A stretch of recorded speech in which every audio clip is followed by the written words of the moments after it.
नमस्कार, मैं चित्रंजन कुमार कामयाबी कोचिंग सेंटर में आप सभी लोगों का स्वागत है।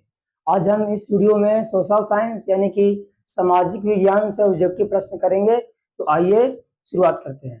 आपको जानकारी के लिए बता दूं, जो सोशल साइंस है वो 80 नंबर का आता है जी। 20 नंबर आपको प्रैक्टिकल ग्रुप रहेगा, जिसमें आपको 40 को ऑब्जेक्टिव रहेगा, 40 को सब्जेक्टिव रहेगा। तो आज हम ऑब्जेक्टिव करेंगे MCQ, यानी कि उसमें 4 को ऑप्शन रहेगा जी।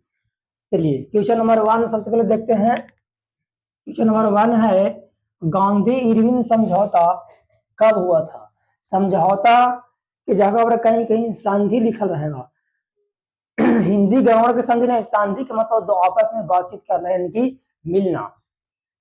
तो ऑप्शन ए में है 1934, बी में 1931, सी में 1936 और डी में 1942।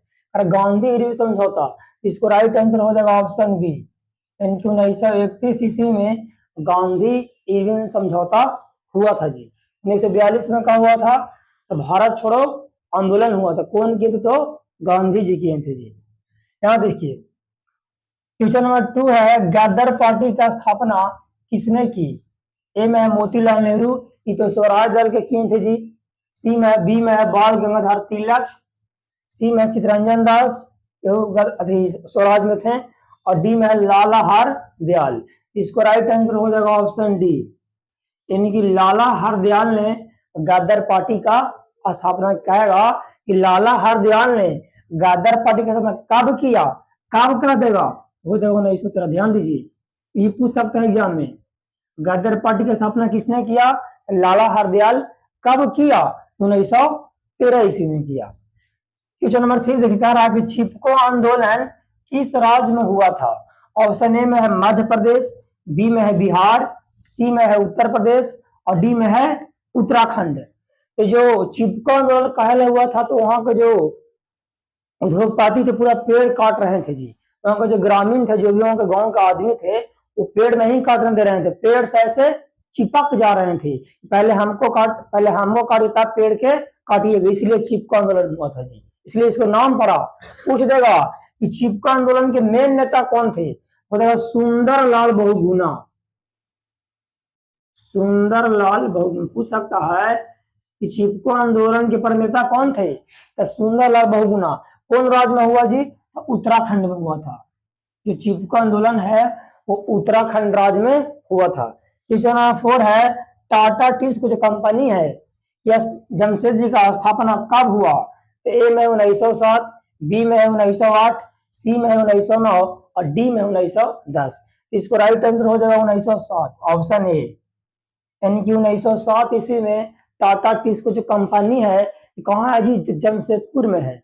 जमशेदपुर कौन राज्य में पड़ता है? तो जमशेदपुर जो है जी वो पड़ता है आपको झारखंड राज्य में पड़ता है। पहले बिहार में था। आपको पता ही है कि 2000 ईस्वी को जो झारखंड है वो बिहार से क्या हो गया? तो अलग हो गया। क्वेश्चन नंबर 5 है कि प्रथम पृथ्वी सम्मेलन कब हुआ था? ऑप्शन ए में 1990, बी में 1994, सी में 1997 और डी में 1992। इसको राइट आंसर हो जाएगा ऑप्शन डी, यानी कि 1992 ईस्वी में प्रथम पृथ्वी सम्मेलन हुआ था। 1997 में दूसरा हुआ था और 2002 में तीसरा। 5-5 साल पर लगातार 3 गो सम्मेलन हुआ था। प्रथम पृथ्वी सम्मेलन 1992, दूसरा पृथ्वी सम्मेलन 1997, तीसरा पृथ्वी 2002 ईस्वी में। पूछेगा कि प्रथम पृथ्वी सम्मेलन कहाँ हुआ था? रियो डी जेनेरो में हुआ था जी। क्वेश्चन नंबर 6 देखिए, अरे कोयला कैसा संसाधन है? ऑप्शन ए है नवीकरणीय, बी में अनवीकरणीय, सी में दो में अनवीकरणीय। किसको बोलते हैं? जिसको हम आसानी से प्राप्त नहीं कर, उसको प्राप्त करने में लाखों को वर्ष लग जाएगा, तब बोलते हैं अनवीकरणीय। तो कोयला इतना आसानी से नवीकरणीय होने को सौर ऊर्जा, पवन ऊर्जा तुरंत प्राप्त हो जाएगा जी। परंतु जितना कोयला हो गया, पेट्रोलियम हो गया, प्राकृतिक गैस, ये सब जो है ये सब एक बार खत्म हो जाएगा ना, तो प्राप्त करने लाखों को वर्ष लग सकता है। पर कोयला, तो कोयला जल्दी आएगा जी। ऑप्शन हो जाएगा 20 है, यानी कि कोयला कैसा है जी? तो कोयला अनवीकरणीय है। क्वेश्चन नंबर 7 देखिए, भाखा नंगल परियोजना किस नदी पर है, किस नदी पर स्थित है? ऑप्शन ए में है कृष्णा नदी, बी में है गंगा नदी, सी में है यमुना नदी और डी में है ट्रिक है जी सतु भाखड़, यानी खराब हो गया। सा से सतलज नदी और भा से भाखड़गी, यानी कि भाखड़ नंगल परियोजना किस नदी पर है? तो ऑप्शन डी यानी कि सतलज नदी। बढ़िया से याद कर लीजिए, पूछेगा कि भाखड़ नंगल परियोजना किस नदी पर स्थित है? तो भाखड़ नंगल परियोजना है जी वो सतलज नदी पर स्थित है, सतलज नदी। क्वेश्चन नंबर 7, बॉक्साइट का उपयोग किस उद्योग में होता है? ए में है सीमेंट, बी में है एल्युमिनियम, सी में है जूट, डी में है तांबा। इसको राइट आंसर हो जाएगा ऑप्शन बी, यानी कि जो बॉक्साइट का जो प्रयोग है जी हम लोग एल्युमिनियम बनाने में कर देखे होंगे, रोड पर जो तार रहता है एल्युमिनियम का बना रहता है जी।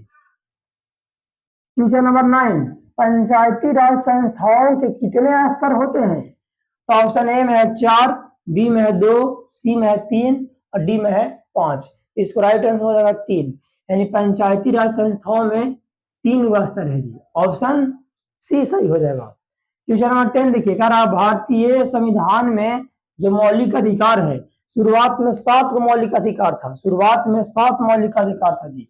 एगो संपत्ति के हटा दिया, बस किया क्या गो 6 गो अभी है। समता या समानता का अधिकार, स्वतंत्रता का अधिकार, शोषण के विरुद्ध अधिकार, धार्मिक स्वतंत्रता का अधिकार, संस्कृति और शिक्षा संबंधी अधिकार, एगो संवैधानिक विचारों का अधिकार। भारतीय संविधान में मौलिक अधिकार कहां से लिया गया है? ये लिया गया है संयुक्त राज्य अमेरिका से, जो शॉर्ट में बोलते हैं यूएसए। भारतीय संविधान में हमारा जो संविधान बना उसमें बहुत सारा देश से अलग अलग कुछ अंश लिया, कुछ भाग लिया, कुछ बात लिया गया। इसी में से मौलिक अधिकार जो था वो कहां से लिया गया? मौलिक अधिकार तो अमेरिका से लिया गया। उस जगह मूल कर्ता कहां से लिया गया? तो रूस से लिया गया। नीति निर्देशक तत्व कहां से लिया गया? तो आयरलैंड से लिया गया। क्वेश्चन नंबर 11 देखिए, भारत में कैसा अर्थव्यवस्था, इकोनॉमी कैसा भारत का? ए में पूंजीवादी, बी में समाजवादी, सी में मिश्रित, डी में है नहीं। इसको राइट आंसर हो जाएगा मिश्रित, यानी भारत में कैसा व्यवस्था है जी? तो भारत में मिश्रित अर्थव्यवस्था है। मिश्रित अर्थव्यवस्था किसको? तो वैसा अर्थव्यवस्था जिसमें दोनों हो, पूंजीवादी और दोनों मिला के बनता है मिश्रित। कैसे मिक्स सब्जी बनता हो देखे होंगे।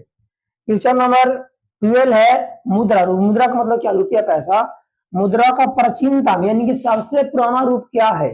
तो ऑप्शन ए में सिक्का, पहले सिक्का चलता था कि वास्तु मुद्रा। वास्तु मुद्रा में समझते हैं जैसे मान आम दे दिए तो आपको दे दिया केला, अब दे दिए चना तो आपको दे दिए मसूरी।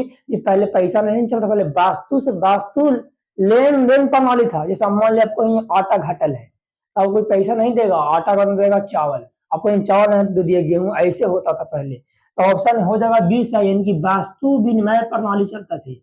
अब ना आपको फोन पे आ गया, पेटीएम आ गया, बैंक आ गया, पहले ही सब नहीं था, जैसे घटन हो जाता था।